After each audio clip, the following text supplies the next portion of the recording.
Hi guys, നമ്മുടെ ഇന്നത്തെ trip വൈക്കത്തഷ്ടമിക്ക് പോവാം. വൈക്കത്ത് അമ്പലത്തിൽ ഉത്സവമാണ്. എല്ലാ വർഷവും തന്നെ നമ്മൾ പോകാറുണ്ട്.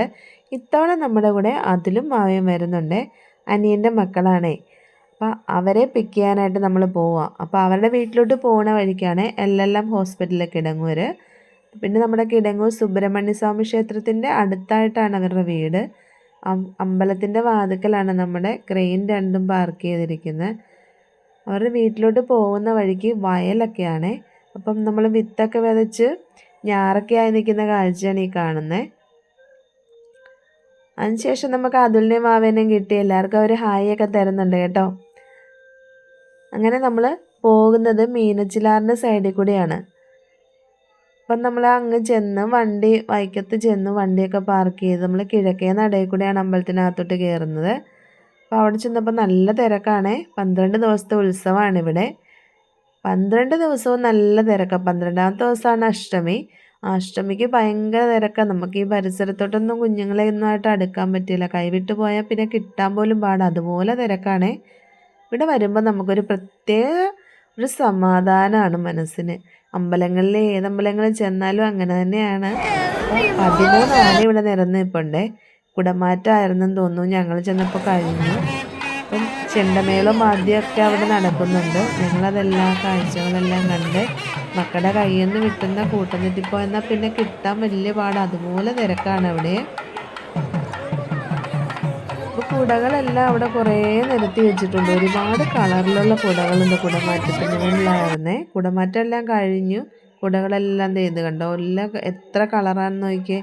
ഒരുപാട് കളറിലുള്ള കുടകളുണ്ട്. അതെല്ലാം കണ്ട് ലൈറ്റിൽ ദൈവങ്ങളുടെ ഫോട്ടോസൊക്കെ ആയിട്ട് അവിടെ ലൈറ്റൊക്കെ ഇട്ട് വെച്ചിട്ടുണ്ട്. അതെല്ലാം കണ്ട് മക്കളെല്ലാം അതെല്ലാം കണ്ട് നടന്ന് അമ്പലത്തിന് ചുറ്റും വിളക്കൊക്കെ തെളിച്ച് നല്ല ഭംഗിയാണ് കാണാൻ. സന്ധ്യ സമയത്ത് ചെല്ലുമ്പോഴത്തേനും നല്ല രസമാണ് അവിടെ കാണാനായിട്ട്. നല്ല വെട്ടവും വിളക്കെല്ലാം ഇപ്പോഴും തെളിച്ചുകൊണ്ടിരിക്കുകയാണ് ആൾക്കാർ. കെട്ടുപോകുന്ന വിളക്കെല്ലാം തെളിച്ച് കൊടുക്കുന്നുണ്ട് അവർ. അങ്ങനെ അതിലും വാവയും കിങ്ങിണിയും കൂടെ ഒരു ലൈറ്റുള്ളൊരു റബ്ബർ ബാൻഡ് മേടിച്ചിട്ടുണ്ട്. അതിങ്ങനെ മേളിലോട്ട് പൊക്കി വിടുമ്പോൾ ഇങ്ങനെ ഒരുപാട് പൊക്കത്തിൽ പോയി ലൈറ്റ് ഇങ്ങനെ മിന്നി മിന്നി വരുന്ന കാണാൻ നല്ല രസമാണ്. പിന്നെ ഇവിടെ ഒരാൾ നിൽപ്പുണ്ടേ. വിജയലക്ഷ്മി എന്നാണ് പേര്.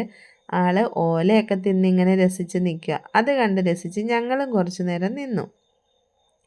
അത് കഴിഞ്ഞ് ഞങ്ങൾ അമ്പലത്തിന് വലം വെച്ച് ഇങ്ങനെ വരുമായിരുന്നു. അപ്പം അമ്പാടിയൊക്കെ ആ മേടിച്ച സാധനമൊക്കെ ആയിട്ട് കുറച്ച് നേരം ആ പരിസരത്തൊക്കെ നിന്ന് കളിച്ചു. അപ്പം അമ്പലത്തിന് ചുറ്റും പ്രദക്ഷിണം വെച്ചുകൊണ്ടിരുന്നപ്പം നന്ദിയെ കണ്ടു. നന്ദിക്ക് നമ്മൾ ഒരു ചെവി മൂടി പിടിച്ച് ഒരു ചെവി കൂടെ നമ്മുടെ ആഗ്രഹം പറഞ്ഞെന്ന ആഗ്രഹം സഫലമാകുമെന്നാണ് പറയുന്നത്. അപ്പം ഞാൻ എൻ്റെ ആഗ്രഹങ്ങളൊക്കെ അവിടെ പറഞ്ഞിട്ടുണ്ട്. അപ്പോൾ എൻ്റെ ആഗ്രഹം സഫലമാകാൻ നിങ്ങളുടെ പ്രാർത്ഥനയും ഉണ്ടാകുമല്ലോ അല്ലേ. അപ്പം കണ്ടോ, ഞങ്ങൾ ചുറ്റി പ്രദക്ഷിണമൊക്കെ വെച്ച് വന്നു. വെളിയിലിറങ്ങിയപ്പം കിങ്ങിണിക്കും മാവിക്കും ഈ സംഭവം, അതിൻ്റെ പേരൊന്നും എനിക്കറിയില്ല കേട്ടോ. ഊതുമ്പോൾ ഇങ്ങനെ തലയിൽ കൂടി ഒരു സാധനം ഇങ്ങനെ പൊങ്ങി വരും. അതൊക്കെ വാങ്ങി പിന്നെ അവിടെ ഈ സലാഡ് പോലെ പച്ചക്കറികളെല്ലാം കൂടെ വേവിച്ച് അതൊക്കെ മേടിച്ച് പിള്ളേർക്ക് കൊടുത്തു. അതൊക്കെ കഴിച്ചു. പിന്നെ വണ്ടിയിൽ നമ്മളിങ്ങനെ തിരിച്ചു പോരുവാണ്. വണ്ടിയെ കിടന്ന് പാട്ടും മേളവും ഒക്കെ ആയിട്ട് മേടിച്ച സാധനമൊക്കെ ആയിട്ട് നല്ല രസമായിരുന്നു പിള്ളേരുമായിട്ട് പോയിട്ട് വരാൻ. അപ്പം ഞങ്ങൾ ആ കാഴ്ചയെല്ലാം കണ്ട് ഇങ്ങനെ വന്ന് പിള്ളേരോട് ഓരോ കാര്യങ്ങളെല്ലാം ചോദിച്ചു. അവർക്കെല്ലാം വലിയ ഇഷ്ടപ്പെട്ട അമ്പലത്തിലെല്ലാം പോയി ലൈറ്റെല്ലാം കണ്ട് ആനയൊക്കെ കണ്ട് നല്ല രസിച്ച് ഞങ്ങളിങ്ങ് പോന്നു. അപ്പം മറ്റൊരു വീഡിയോ ആയിട്ട്